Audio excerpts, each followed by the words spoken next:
Assalamualaikum warahmatullahi wabarakatuh. Jumpa lagi dengan saya Dimas Ahmed di podcast Sendang Sari, Ruang Bersuara Bicara Desa. Sobat Sendang Sari, semoga hari ini dalam keadaan yang sehat walafiat sehingga bisa beraktivitas seperti biasanya. Terima kasih tim produksi yang sudah menyiapkan dari Pak Care, ada Bu Ipang, terus Mas Edo, Mbak Nuni, Mbak Dewi, dan tim SID lainnya yang sudah menyiapkan podcast saat ini. Oke, kata-kata hari ini. Apa ya kata-kata hari ini? Ya, oke. Siapa Anda besok dimulai dengan apa yang Anda lakukan hari ini dari tim Fargo.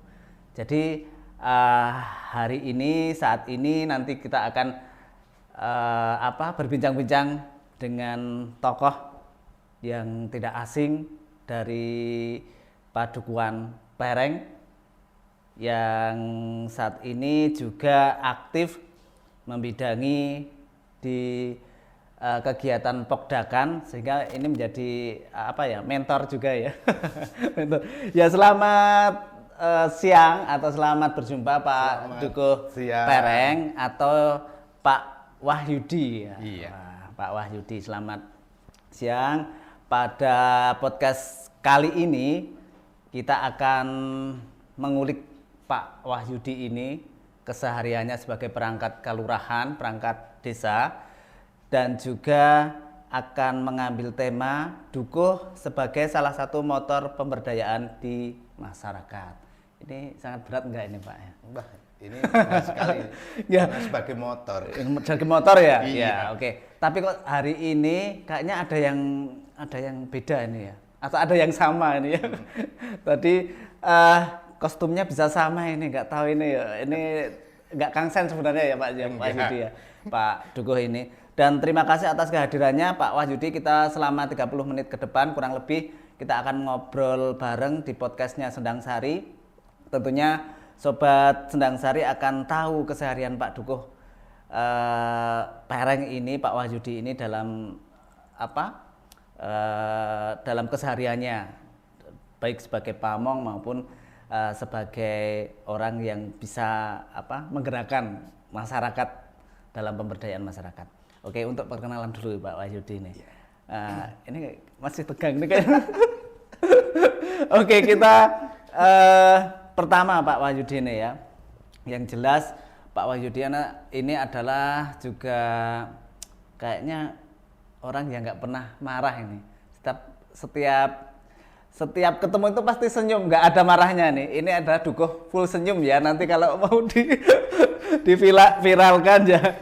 Ini salah satu Dukuh yang selalu wajahnya itu tersenyum, bahagia, kayaknya tidak ada rasa lelah, ada rasa letih, selalu enjoy gitu ya. Oke, saat ini yang kami tanyakan Pak Dukuh Pereng, Pak Wahyudi, iya, sebagai Dukuh tentunya banyak sekali motivasi juga. Dulu sebelum menjadi Dukuh ini, kenapa ini Pak Dukuh kok kepingin menjadi Dukuh waktu itu? Waktu ada pemilihan atau ada pengisian di Dukuh Pereng. Bisa dijelaskan Pak Dukuh? Iya, terima kasih Pak Dimas Ahmed ya. Memang sama ini. Iya, nggak tahu ini tuh bisa barengan sama ya. Iya, ya. Jadi motivasi awal dari kepingin jadi Dukuh ya sebenarnya dulu saya itu bekerja terus nganggur ya Pak. Nganggur gitu ya. Nganggur, terus kebetulan ada lowongan menjadi perangkat desa waktu itu, perangkat desa. Sekarang pamong di Pamong Kalurahan. Ya. Nah, jadi ikut mencoba di situ, dan juga dari teman-teman maupun dari tokoh ada juga yang memotivasi supaya maju saja gitu. Ya, terima kasih Pak Dukuh. Tentunya dengar-dengar ini menjadi cita-cita juga waktu kecil ya. Kepingin sekali jadi Dukuh ini kayaknya dari kecil. Bener atau tidak ini Pak Dukuh? Ya, kalau cita-citanya udah ada Pak. Jadi mungkin bisa dijelaskan juga motivasi menjadi dukuh. Tadi sudah dijelaskan karena nganggur ya, karena waktu itu belum dapat pekerjaan seperti itu, atau mungkin baru tidak bekerja. Nah, itu motivasi apa yang menjadi Pak Wahyudi ini tertarik menjadi dukuh? Motivasinya yang paling yang menjadi penguat? Jadi sebelum ada lowongan dukuh di Padukuhan Baireng, waktu itu saya juga aktif juga di organisasi di wilayah ya. Ada takmir masjid, terus ada kelompok tani, dan juga di Karang Taruna. Saat itu juga sering almarhum Pak Dukuh yang dulu sering juga minta tolong. Jadi kalau ada ngetik apa, terus ada bikin surat apa atau proposal apa, itu juga sering dengan saya. Ya. Jadi kok di situ setelah beliau almarhum ada itu kok tertarik juga gitu. Tertarik juga itu. Ya. Berarti bisa dibilang Pak Dukuh ini sebelumnya juga memang sudah aktif di kegiatan masyarakat atau di kegiatan Karang Taruna yang ada di Padukuhan gitu ya. Iya. Oke. Selanjutnya Pak Dukuh, ini kita lanjut proses sampai panjenengan sebagai dukuh ini. Jadi yang saya ingin tahu prosesnya, kalau yang sekarang, era sekarang kan ada tes ya untuk pengisian itu. Nah, Pak Dukuh ini melewati tes atau memang ada pilihan? Kalau yang dulu mungkin ada pilihan, bisa dijelaskan? Ya, waktu itu kita melewati sistem pilihan. Pilih langsung dari warga. Pilih langsung itu memang agak berat ya. Agak berat semuanya ya. Ya, berarti memang ada proses pilihan ya Pak. Iya. Berarti ada proses untuk penyampaian visi misi juga. Ada. Terus nanti ada yang dari masyarakat itu untuk memberikan masukan. Iya, ya. Berarti selama ini Pak Dukuh memang sudah melewati itu, sudah melewati dari proses pemilihan tadi. Iya. Nah, yang saya ingin tahu, menurut Pak Dukuh, Pak Wahyudi ini, bagaimana dengan proses pemilihan perangkat kelurahan dengan pilihan maupun dengan saat ini itu dengan tes tertulis? Sebenarnya kalau pilihan lebih ini ya Pak. Pilihan itu lebih berat tadi ya? Berat.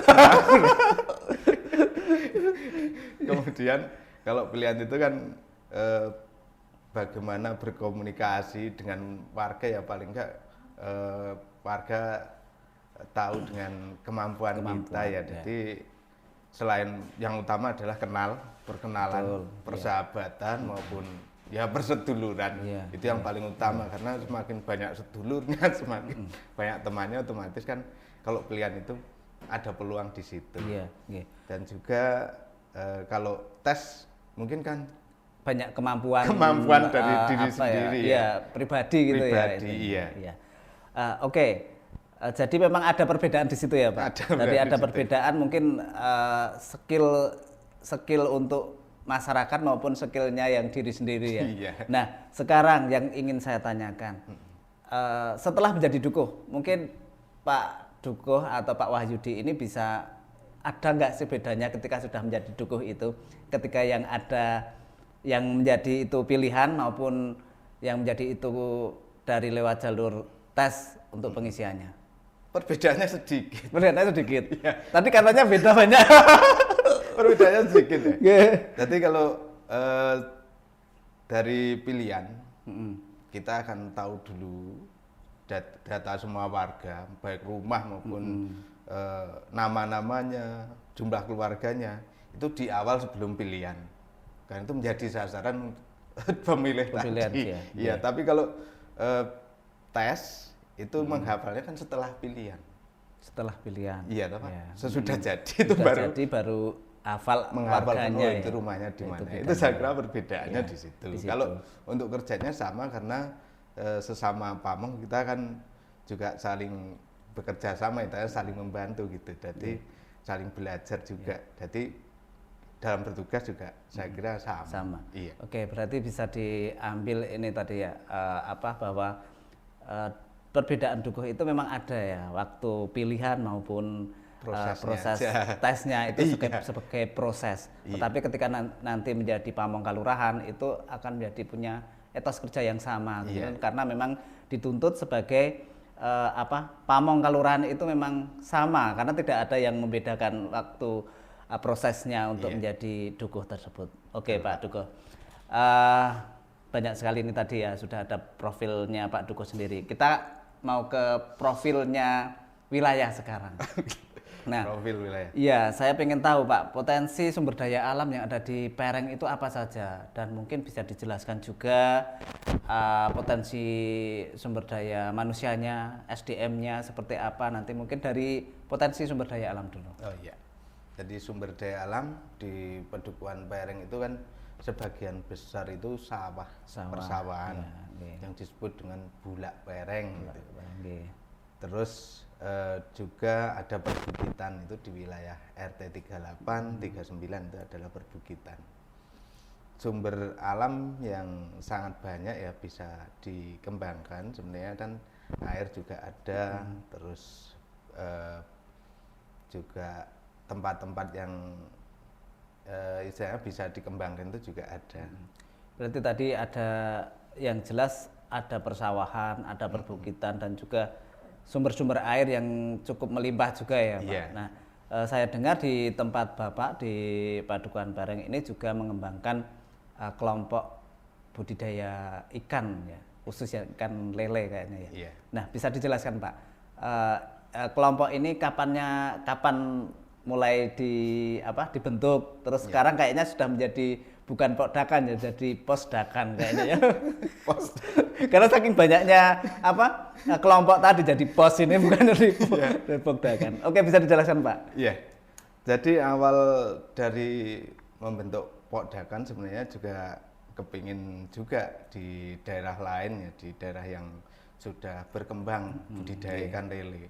Saat itu kita dengan muda-muda, tidak cuma dengan warga Pereng aja, tapi ada dari Padukuhan Secang yang sekarang menjadi ketua di Pokdakan saya di Ayom-Ayom itu. Karena ada. Mungkin berdekatan juga ya Pak? Iya, kita nongkrong terus ngobrol, akhirnya bagaimana sih meningkatkan usaha apa yang bisa kita lakukan dengan memanfaatkan, ada kan lahan kosong yang tidak dimanfaatkan, terus ada sumber airnya.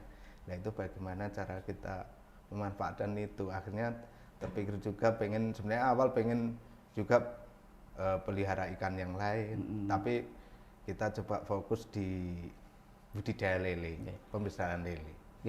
Saya lihat ini Pak Dukuh ini sudah termasuk menjadi motor ini sebenarnya. Karena apa? Karena tadi sudah menggali potensi, sudah menggali permasalahan, sehingga hal-hal yang menjadi permasalahan ini nanti bisa menjadi berkembang ketika kelompok itu, oh ini ada permasalahan, terus nanti gimana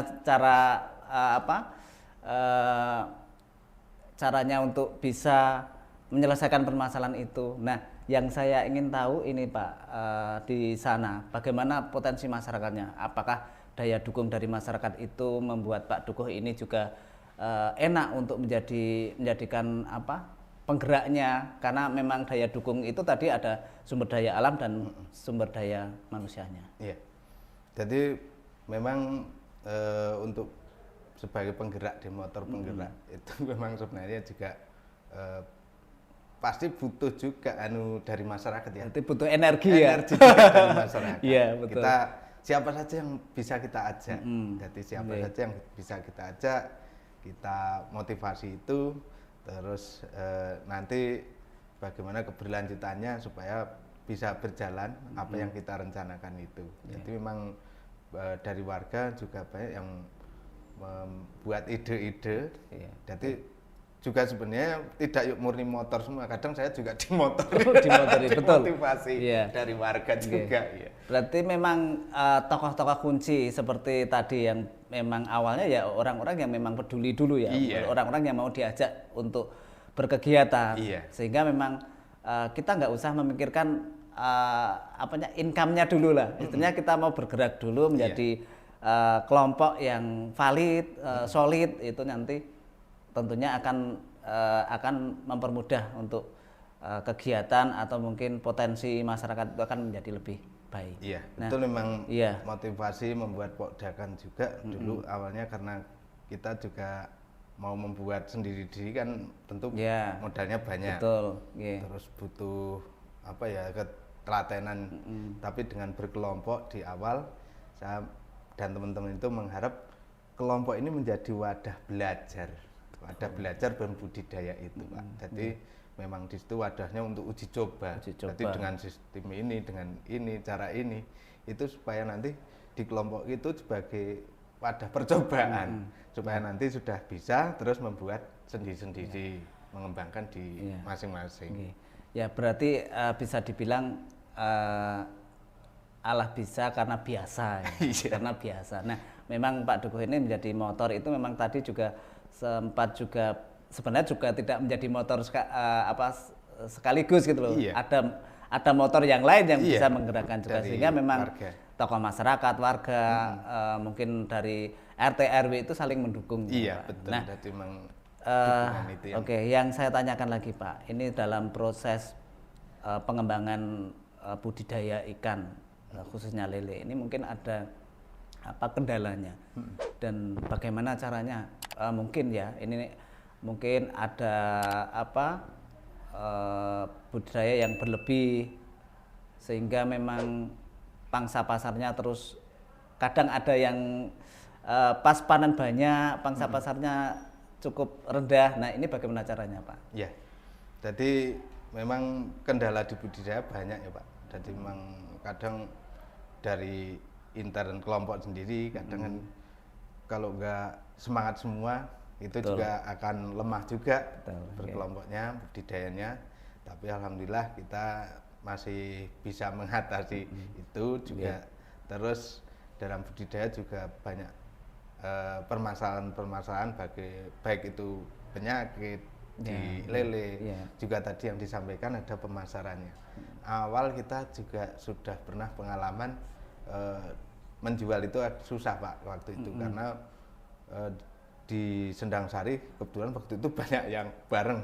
Banyak yang dari Pokdakan di Sendang Sari kebetulan bareng pas tebarnya. Jadi saat panennya kebetulan pas bulan-bulan yang kurang bagus, kurang laku lele, tadi banyak stok di situ. Akhirnya penjualan agak susah.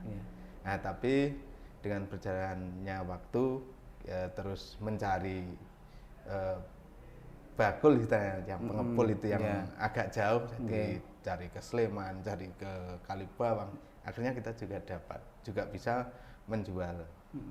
Karena bermitra tadi ya. Iya. Jadi kita harus benar-benar bisa survei, bisa bermitra, sehingga ketika mitra itu bisa berlanjut, kita terus berlanjut mungkin akan dipertahankan gitu ya. Dan juga dalam penjualan lele kita juga harus konsekuen ya. Kalau sudah punya kerjasama dari menjalin kerjasama dengan salah satu bakul atau pengepul, itu kita jaga supaya ada kerjasama saat lele kita melimpah, beliau juga mau mengambil, saat lele berkurang dia juga tetap mengambil. Gitu. Dan kita kalau lele kurang pas laku-lakunya jangan juga tergiur dengan selisih harga gitu loh. Nanti saat kita lepas ke yang lain, pengepul lain, otomatis yang sudah kerjasama tadi akan juga tidak mau kerjasama karena yang diharapkan kan kerjasamanya yang terus menerus gitu ya. Oke Pak Dukuh, apakah ketika lele itu produksinya melimpah, apakah pernah untuk mengolahnya atau menjual dalam istilahnya dalam bentuk makanan itu pernah nggak ini? Pernah Pak. Pernah juga. Pernah. Jadi pernah pas sulit-sulitnya jual tadi, saya itu kepikiran untuk menjual di tempatnya Pak RT yang jual makanan lokal termasuk makanan UMKM di warga ya. Jadi warga sekitar dari Bareng, Lubuk maupun Wiyono maupun ke Gunung yang sering jadi titipan makanan-makanan tiap pagi itu. Itu saya kepikiran siapa tahu lele ini laku digoreng terus dijual dititipkan di situ. Okay. Ternyata juga laku. Jadi ternyata laku atau ternyata tidak? Laku. Jadi jam 10 malam itu saya mancing. Ngambil itu. Terus pagi digoreng gitu ya? Langsung saya bersihin. Paginya digoreng dititipkan. Tiap pagi itu 2 kilo. Luar biasa. Ini ternyata termasuk malah untungnya mahal lebih daripada kita jual dengan yang belum dimasak gitu ya. Iya. Luar biasa ini Pak. Ini menjadi motivasi juga sebenarnya sama masyarakat seperti ini, sehingga dengan kegiatan Pak Dukuh ini menjadi contoh istilahnya. Loh caranya ini loh, kalau memang tidak laku kita olah. Nah ini ya sudah menjadi motor penggeraknya tadi. Oke, ini cukup lumayan bagus ya ini ya. Inovasinya lumayan bagus dan tentunya nanti memang ini menjadi inspirasi ya untuk bisa menjadi contoh masyarakat maupun orang-orang yang melihat kita, kegiatan kita sehari-hari. Tapi belum puas ya Pak. Belum puas. Pak masih mau mengolah lagi gitu ya. Maunya gini, tadi saat nanti kita bisa budidaya yang lebih besar, tidak cuma dijual langsung, tapi bagaimana caranya bisa diolah menjadi makanan yang siap itu loh Pak. Makanan yang olahan dari mungkin makanan yang yang nanti bisa di frozen gitu ya. Iya. Nanti makanan frozen yang bisa diawetkan dengan model pembekuan gitu ya. Frozen ada keripik maupun kadang kan yang kalau lele itu kepala itu yang belum nggak dipakai, nggak dimakan ya. Iya, itu sama tahu ada yang bisa nemukan. Jadi kepala lele diolah, dimakan, digiling atau diapa aja. Tapi kasihan juga loh itu. Kenapa? Kucingnya. Masa mau dimakan semua? Oke, ini sebuah inovasi sebenarnya. Memang saya pernah membaca literasi bahwa di dalam kepala ikan lele itu banyak sekali kayaknya otak DHA atau apa itu. Intinya banyak sekali yang bisa diolah sehingga ketika diolah atau di blender bisa dicampur dengan tepung dan lain-lain, itu kayaknya mah banyak kandungannya kalsium untuk pertumbuhan dan lain-lain. Iya. Nah, ini menjadi inovasi juga, mungkin bisa dikembangkan juga ya Pak, tentang pengolahan yang kepala tadi dibuang.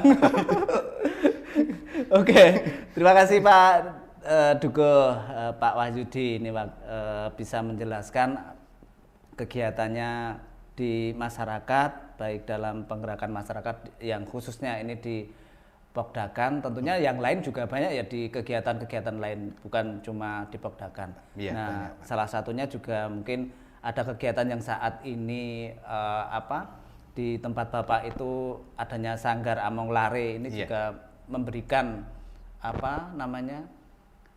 nilai tersendiri di Pedukuhan Pak Dukuh ini ya. Iya. Nah, bagaimana Pak dengan kegiatan Sanggar Among Lare ini, mungkin bisa dijelaskan juga karena ini menjadi potensi juga yang ada di sana saat ini. Iya. Ya. Jadi dengan ada Sanggar Among Lare sebenarnya itu merupakan dari terobosan dari pemerintah Kelurahan Sendang Sari ya, untuk bagaimana sanggar itu selain dari menguri-uri budaya, itu kan sanggar untuk kebudayaan ya, dari Among Lare. Dengan itu juga dulu sampai sekarang pun masih berjalan itu untuk les anak-anak, jadi bisa untuk sarana belajar dan bermain di Sanggar Among Lare. Juga sebenarnya nanti kedepannya juga dari Pak Carik, yaitu Pak Carik Sendang Sari, Pak Sigit punya angan-angan besar di situ, bagaimana Sanggar Among Lare itu bisa menjadi wisata edukasi yang nanti di situ bisa menyerap dan juga menyerap tenaga kerja, juga menyerap produksi-produksi UMKM bisa dipasarkan di situ Pak. Nanti juga berkesinambungan dengan wisata di padukuhan lain tadi, bisa jadi paket wisata itu loh Pak. Wisata budaya ya arahnya, wisata edukasi permainan, terus di situ ada budaya juga. Banyak dan sekali ya ternyata. Kontur tadi kayak sumber persawahan itu bisa dimanfaatkan gitu bisa ya, untuk paling enggak untuk refreshing di sana. Iya. Ya, oke Pak. Ini ternyata banyak sekali ya yang di Sanggar Among Lare ini, tadi ada budaya, ada kegiatan mungkin bisa mengikuti kegiatan masyarakat di sana ya, live in gitu ya, bisa digunakan. Pernah juga. dicoba? Pernah juga. Pernah dapat. Cocok sekali ini ya, yang nanti mau live in di Padukan Pereng ini sudah disediakan nih homestay-nya ya. Pok Darwis. Yang Pok Darwis ya? Iya. Pok Darwis Sendang Sari yang sudah mengelolanya. Silahkan nanti bisa hubungi di kolom komentar juga bisa ya. Nanti kalau mau nginep di Padukan Pereng di Sanggar Among Lari kita terima. Oke, kita lanjut Pak Dukuh, Pak Wahyudi. Nah, bagaimana ini kita ke arah anggaran? Bagaimana menurut pendapat Pak Wahyudi ini tentang anggaran dana desa untuk pemberdayaan? Sebenarnya anggaran dari dana desa sudah sering untuk itu ya, untuk anggaran pemberdayaan. Iya, sudah ada pelatihan. Di Lele yang sudah sering ya, ada pelatihan pemberdayaan, pelatihan pembuatan pakan, bidang Pak Ulu. Iya, di bidang. Terus yang belum lama juga pelatihan bagaimana pembudidayaan ikan yang baik, CBIB itu sangat bagus sekali karena nanti tahu cara pembudidayaan yang baik dan juga bisa meningkatkan pembudidayaan itu, dan juga di pemberdayaan lain. Jadi masih banyak lagi pelatihan-pelatihan yang didanai dari dana desa. Ya. Oke, selanjutnya Pak Dukuh, ini tadi ada beberapa pemberdayaan tadi yang disampaikan, adanya kegiatan Pokdakan salah satunya ya. Nah, kayaknya pernah juga dalam pemberdayaan ini dibantu bibit, dibantu sarprasnya. Betul. Itu sampai saat ini masih ada enggak, Pak? Alhamdulillah. Jadi pernah memang dibantu dari pemerintah Kelurahan Sendang Sari itu untuk kolam, bibit dan pakannya sekalian, jadi tinggal pelihara ya. Ya alhamdulillah itu sekarang dikembangkan lagi, jadi alhamdulillah bisa tambah. Berarti masih ada gitu masih ya? Ada, masih dan ada. Juga masih jalan. Iya.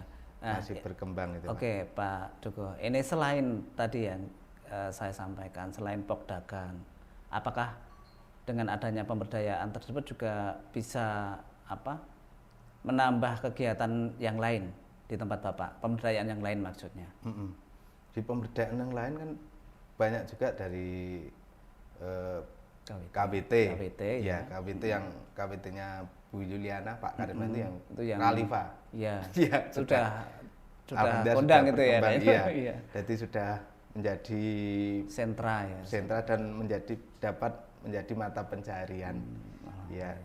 Ya memang dari kegiatan-kegiatan pemberdayaan tadi termasuk Pokdakan maupun KWT memang berjalan dengan baik ya di Padukan Pereng ini. Oke, kita lanjut Pak. Pertanyaan ini terus ya, ini pertanyaan sampai nanti. Nggak ada jeda. Iklannya kopinya mana ya ini ya?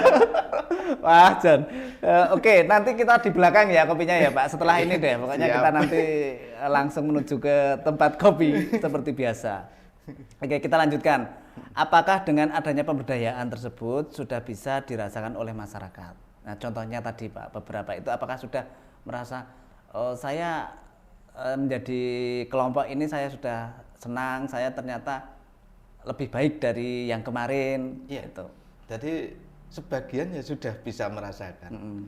Kalau mau ikut berkembang tadi, tapi kalau cuek tidak mau berkembang gitu ya, tidak bisa merasakan, paling merasakan di awal goreng lele.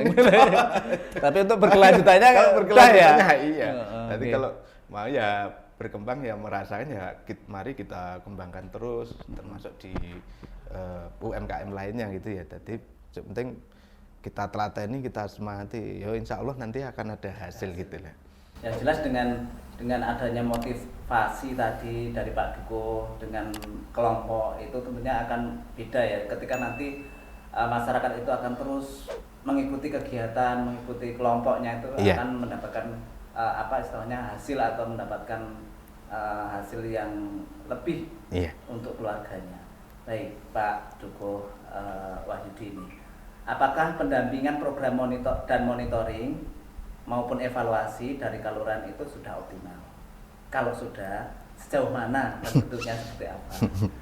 Ya, monitoring dan Itu sudah ada.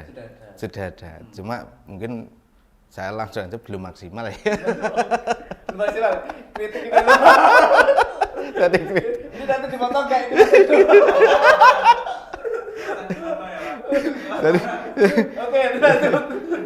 Jadi maksudnya gini Pak. Jadi nanti dalam kedepannya kalau bisa ya dari pokdakan ya itu saya kira yang ini pokdakan ya ini fokus dulu di pokdakan. Iya, saya kira nanti bagaimana pemerintah kelurahan menyeleksi ya.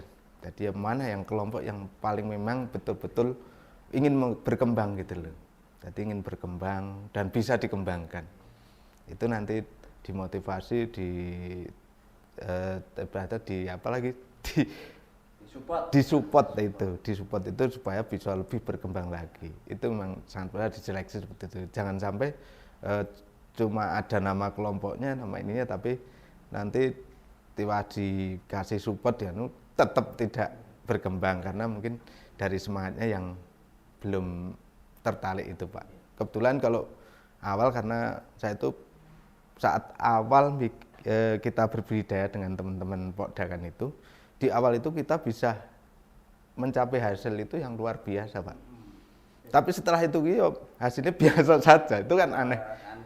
Jadi ada rasa penasaran saya, itu pengen di awal kok bisa hasil segini itu bagaimana ya dulu itu. Belajar. Itu kok bisa gitu loh. Berarti kan ada hasil yang besar itu seharusnya juga bisa tapi ada sesuatu mungkin yang dulu itu telatenan iki siang malam mungkin udah diupeni banget. Nek saiki yuk kadang-kadang siang kadang itu dadinya ya beda juga. Beda juga. Oke Pak, yang saya tanyakan ini tadi salah satu bentuknya apakah supportnya itu nanti ditambah anggaran untuk kegiatan atau mungkin dengan pelatihan itu gambarannya seperti apa kalau menurut Bapak? Jadi supportnya paling dianukan itu. Yang itu yang mana? Tadi ada dua pilihan ya. Terus terang sebenarnya itu, tapi juga masih banyak lagi support yang lain yang sebenarnya sudah dilakukan oleh pemerintah kelurahan melalui BUMDes itu untuk ketersediaan pakan itu juga sangat bagus sekali. Itu bisa mengatasi petani ikan pokdakan di Sendangsari dalam mencari pakan. Kadang kan pakan mungkin kalau di luar ada biaya ini agak tinggi, jadi kalau di BUMDes itu mendapat fasilitas macam-macam ya, ada bisa bayar saat panen maupun gitu ya, dengan cash dengan harga yang lebih murah. Itu saya kira itu inovasi dari pemerintah kelurahan melalui BUMDes yang sangat bagus sekali. Berarti memang sudah ada mitra yang bagus saat iya. ini. Mitra yang bagus itu adalah dari BUMDes. Iya, jadi kita peletnya. Iya. Nanti juga bisa meringankan mau pembayaran di depan betul. Atau nanti di belakang dengan iya, jadi dicicil atau betul. Jadi saat kita pelihara agak banyak dia pas di pertengahan pakannya kurang maupun habis modal kurang modal, nanti kan bisa kerjasama dengan BUMDes dalam penyediaan pakan. Berarti itu. Ini sudah sangat bagus ya. Iya. Saya kira ini sudah cukup bagus. Itu support yang sangat bagus. Sangat bagus dari pemerintah kelurahan. Iya. Sekarang apakah pernah dievaluasi Pak kegiatan seperti ini? Pernah. Ya, dievaluasi oleh Pak Ululu ya. Pak Ululu sering ke kolam kita. Jadi istilahnya ngaroke. Ngaroke. Bagaimana memberikan bantuan doang tapi nggak ngaroke itu iya. termasuk membiarkan. Tapi ngaroke juga sering menanya perkembangan dari pokdakan kita. Alhamdulillah berarti memang konsen sekali ini di Kelurahan Sendangsari ini untuk melaksanakan monitoring penguatan pemberdayaan melalui pokdakan. Iya. Nah, sekarang istirahat dulu Pak. Oke, sekarang kita membacakan komen terlebih dahulu dari edisi sebelumnya. Terima kasih yang sudah berkomentar di kolom komentarnya podcastnya Sendangsari. Ada Andri Agus Nugroho, ada Joko, ada Alessa Sezan, ada MC Tikno Naufal, ada Wanto Gempel, ada Puri Mintari, ada Rara Yusida, ada Trianto Anto, ada Suwarna Utama, ada Jinan, dan juga Andi Widyaningrum, ada Agus Supriyono dan Rahayu Ningsih, dan terakhir Karmini Mini. Oke, terima kasih yang sudah komen. Silahkan nanti yang belum komen di podcastnya Sendang Sari bisa ikut komen di edisi ini, nanti akan kita bacakan di edisi selanjutnya.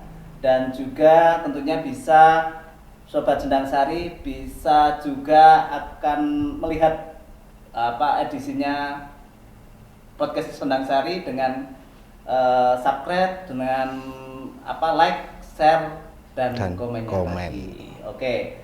Kita lanjut Pak Dukuh nih ya. Iya. Ini kayaknya kalau memang nggak ada kopi itu memang agak lain nih. Kurang cair ya. Karena nggak blank. Udah diulang berapa kali. Oke, kita lanjut. Dari proses kepemimpinan Pak Dukuh ini, Pak Wahyudi. Iya. Nah, mungkin ada kelebihan dan ada kekurangan dalam memimpin warga.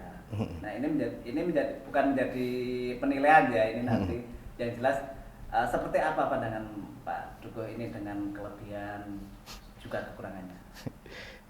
Jelas setiap ini ada kelebihan, ada kekurangannya. Tapi alhamdulillah kekurangan saya banyak di ini ya, di yang tutupi dan warga ya. Tadi kekurangan saya mungkin kekurangan banyak, tadi kerjasama. Jangan disebutkan. Nah, kita bercerita, kita berkomunikasi dengan warga, akhirnya dari warga itu memberi masukan. Jadi kita kan bisa menutup kelemahan kita. Jadi banyak dari tokoh-tokoh maupun dari warga sendiri, pemuda, itu juga karena kita sering komunikasi, akhirnya kita menutup dari kekurangan saya. Berarti kan seperti ini ya Pak, yang jelas dengan adanya komunikasi yang baik dengan warga, dengan sering ngobrol, sering bercerita, itu akan membuat harmoni. Oke Pak Dukuh Wahyudi, ini yang ingin saya tanyakan, prinsip dari seorang pemimpin. Prinsip dari seorang pemimpin, prinsipnya apa ya? Jangan dalam memimpin itu punya prinsip. Prinsipnya apa? Itu sebenarnya sudah ada di dalam dari Pak. Jadi pengen sekali pokoknya sering berkomunikasi ya Pak. Prinsipnya itu dari sering berkomunikasi, jadi kita tahu apa yang menjadi keinginan dari warga, juga bisa menyampaikan juga dari informasi ke warga juga. Jadi kita prinsipnya pokoknya komunikasi. Iya, komunikasi yang baik gitu. Komunikasi yang baik. Selanjutnya, dari tadi sudah dijelaskan banyak sekali potensinya, nah keberhasilannya, capaiannya, sehingga mungkin ada harapan yang saat ini belum tercapai dari Pak Dukuh sendiri. Ya, terkait podakan atau apa? Terkait semuanya boleh. Jadi masih banyak ya Pak yang keinginan untuk mengembangkan baik sumber daya alam maupun sumber daya manusia ya.